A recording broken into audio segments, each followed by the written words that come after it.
In the U.S., head researcher Bingo Minerva is chasing down a promising lead. I'm in San Francisco today on my way to meet Chuck MacDougal. Now, this is huge for us because we have not found any other person that is still alive today that knows Robert Curtis. He might even have some maps that are related to our mountain. While meeting with Las Vegas Sun editor-in-chief Brian Greenspun, Bingo asked about other American treasure hunters connected to Robert Curtis. The newspaper chronicled a 1988 treasure expedition led by Robert Curtis in the Philippines. Chuck MacDougal was with him. I mean, Chuck could really be the missing link that helps us find the gold.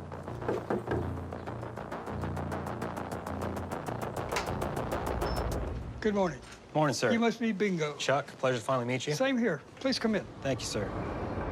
So, Chuck, really excited to be able to just pick your brain. And really, I just was wondering, how did you even get your start in the Philippines? What brought you there?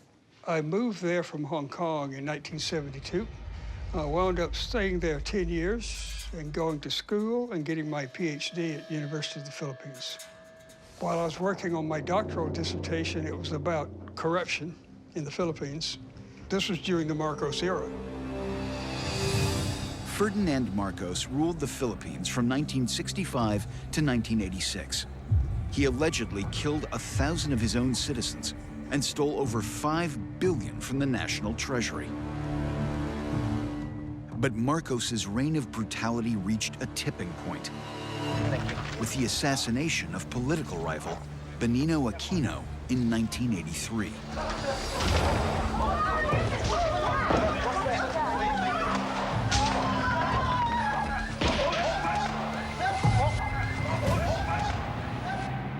Senator Aquino was assassinated on the tarmac at Manila Airport. And we all knew what that meant, that Marcos did it. Although it was never proven, many believe that Marcos gave the order for the assassination. I started keeping a file on Marcos about the corruption. MacDougal shared his file with one of his professors, Dr. Emmanuel Soriano. Dr. Soriano was chancellor at University of the Philippines, and he was part of a group that helped overthrow Marcos. And they encouraged me to write the Marcos file, showing what he had done to the country.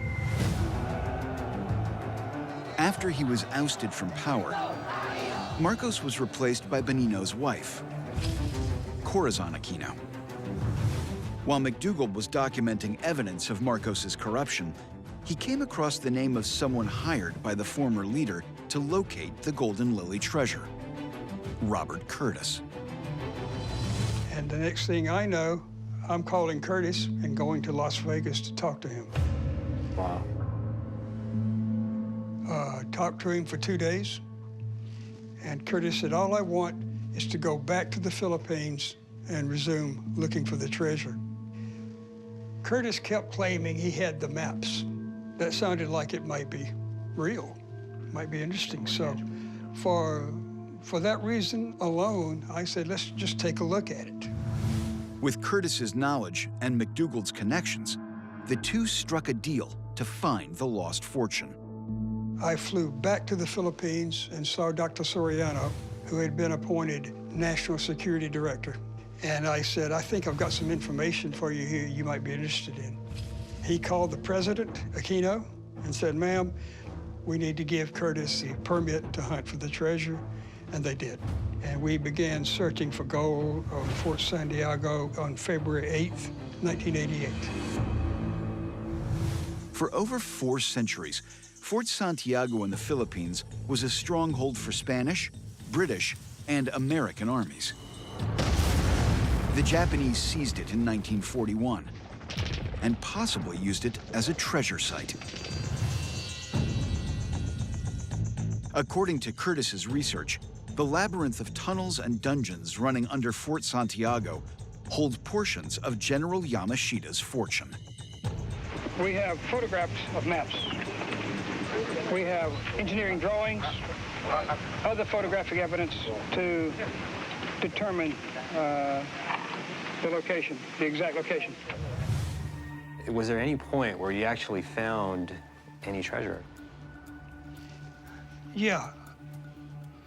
During the dig at Fort Santiago, at the 40-meter level, we encountered marble and gold flecks on our drill bit. Flecks of gold and marble. It was already in the maps that they built the marble fortifications before bringing in the treasure.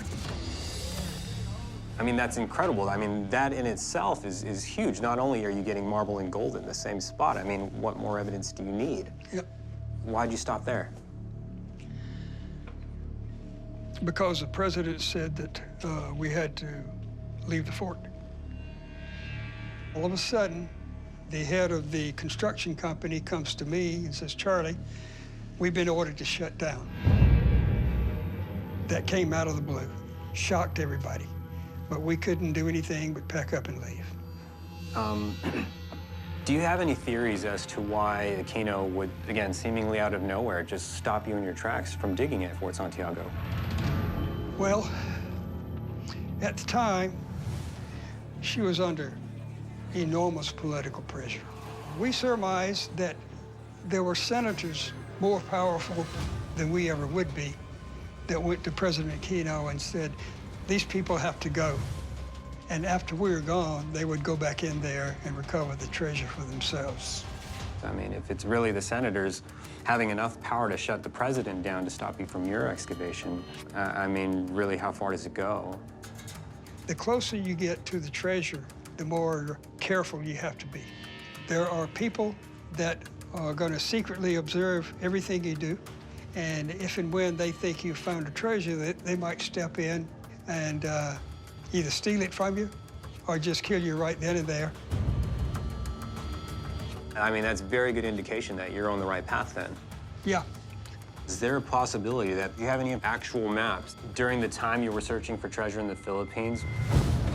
During the dig, Dr. Soriano was called to the palace and returned with a file holding about 30 or 40 original maps of the treasure, found in Marcos's office. I had 2 originals that I retained, and I photocopied 24 more. I'd love to look at the maps. There's never been any tangible evidence of any kind of maps that were real, and the fact that you've gotten these from Marcos's office. I mean, in this whole story, he's the only one that I'm aware of, at least, that has actually cashed out and found some gold. Do you still have the maps? Come with me.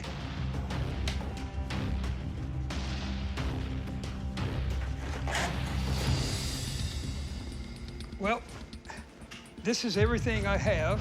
Is this all your research from your whole time spent in the Philippines? Yes. They've been sitting in the attic for 25 years. Here. Here, let me help you with this. Okay. Just here? Yeah. This contains the maps that were given to me in the Philippines. Wow. Are these the original maps here? Those 2 are the original maps. These are incredible. I've never seen anything like this in any of my research. This is rice paper waxed over. It has a wax feel to them, yes. Yeah. Let's see. What else do we have? This is Camp McKinley, now called Fort Bonifacio. This is the circle driveway in Camp McKinley. In the center is a shaft. There are 14 tunnels that lead to treasure buried by the Japanese. I think Marcos recovered this one. If Marcos did, in fact, extract treasure from this site, I mean, that's very valid proof that a number of these maps could potentially be actual treasure sites. Correct. What is the value here that's listed at the bottom of these maps? That's the value of the map in the 1940s. So of each site, that's how much is potentially buried in that spot. Yes. I mean, that's 9 zeros there. So 555 billion yen, roughly 5 billion US at the time. Yes. That's astronomical. We're literally holding pieces of history right here. So why didn't you go back to the Philippines to try and recover any of these? Well, I tried, but they asked me to leave. And I didn't think I was welcome back there anymore. Maybe if you were open to it, I mean, we can have this authenticated by some experts and figure out the authenticity of it, seeing if these are, in fact, of the time period of the era. Would you be open to something like that? Absolutely.